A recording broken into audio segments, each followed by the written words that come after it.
Mesdames et messieurs, bonjour et bienvenue à cette session de la revue de presse du mercredi 14 janvier 2026.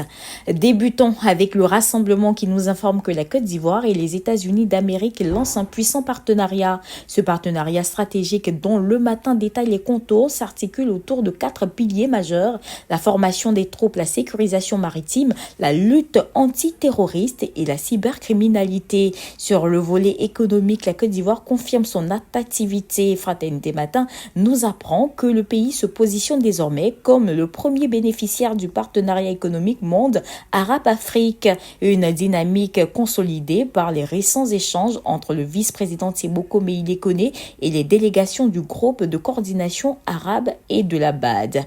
Et puis sur le plan politique, le Patriote dresse un constat sans appel entre la dislocation de la CAPCI et du Front commun, les malaises internes au PDCI-RDA et au PPACI et la crise au FPI, l'opposition semble KO debout. Dans ce contexte de recomposition, le mandat affirme que le président Ouattara solde ses comptes avec le PDCI-RDA, une analyse nuancée par le Nouveau Réveil qui balaie fermement les rumeurs de rapprochement entre le PDCI-RDA et le RHDP, qualifiant une telle alliance d'impossible. Par ailleurs, sur le terrain social, le Canard déchaîné met en lumière la caravane de solidarité de l'ILPO qui a apporté son soutien à 25 familles de prisonniers politiques à Port-Bouët et à Koumassi.